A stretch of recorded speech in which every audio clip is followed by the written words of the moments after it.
সম্মানিত ভিউয়ার্স ও সম্মানিত শিক্ষার্থী বন্ধুগণ, আসসালামু আলাইকুম ওয়া রাহমাতুল্লাহি ওয়া বারাকাতুহু।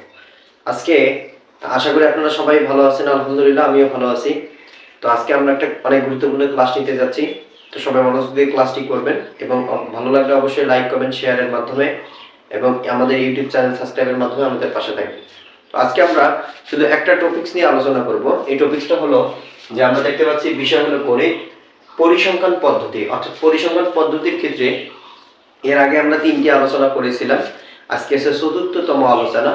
চতুর্থতম আলোচনার ক্ষেত্রে আমরা দেখতে পাচ্ছি যে সংক্ষিপ্ত পদ্ধতিতে গড়, অর্থাৎ সংক্ষিপ্ত পদ্ধতিতে গড় কিভাবে বের করতে হবে এর সূত্র নিয়ে আমরা আজকে কথা বলবো। এরপর কিভাবে বের করতে হবে অঙ্কের মাধ্যমে, এগুলো গাণিতিক বিশ্লেষণের মাধ্যমে এগুলো আমরা জানাবো।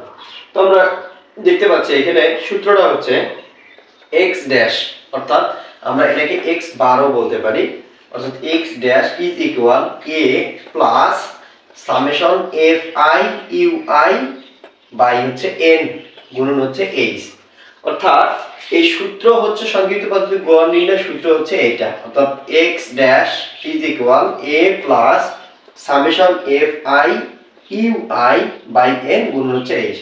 এখন আমরা জানবো যে এই চলকগুলো দ্বারা কিভাবে এই রাশিগুলোকে আমরা নির্দেশ করব। অর্থাৎ এখানে আমরা দেখতে পাচ্ছি a ইজ ইকুয়াল গাণিতিক গড়, অর্থাৎ এখানে গাণিতিক গড়টা হলো যে সর্বোচ্চ গণসংখ্যা, অর্থাৎ সবচেয়ে বড় যে গণসংখ্যাটা থাকবে এই গণসংখ্যা বরাবর মধ্যমান যেটা থাকবে ওইটা হবে a এর মান, অর্থাৎ গাণিতিক গড়। এরপর নেক্সট এর নাম হচ্ছে সামেশন। আমরা সকলেই জানি যে সামেশন মানে হচ্ছে যোগফল। এরপর নেক্সট হচ্ছে এফ আই, অর্থাৎ এফ আই তে হলো গণসংখ্যা। অর্থাৎ গণসংখ্যা বলতে একটা শ্রেণীতে যতগুলো শ্রেণী মান থাকে বা যতগুলো সংখ্যা থাকে তাকে আমরা গণসংখ্যা বলে থাকি। তো এই এফ আই তে হলো গণসংখ্যা।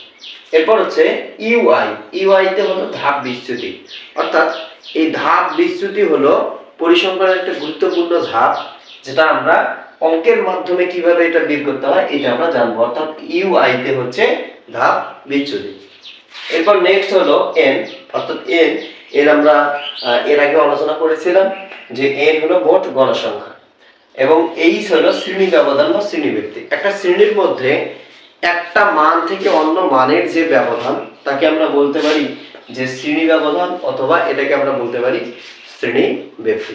অবশ্যই ভালো লাগলে লাইক, কমেন্ট, শেয়ার করবেন এবং ভুল ত্রুটিগুলো কমেন্টের মাধ্যমে জানাবেন। আমরা পরবর্তী ক্লাসে এগুলো সংশোধন করার চেষ্টা করব। তো ভালো থাকবেন, সুস্থ থাকবেন। আসসালামু আলাইকুম ওয়া রাহমাতুল্লাহি ওয়া বারাকাতুহু।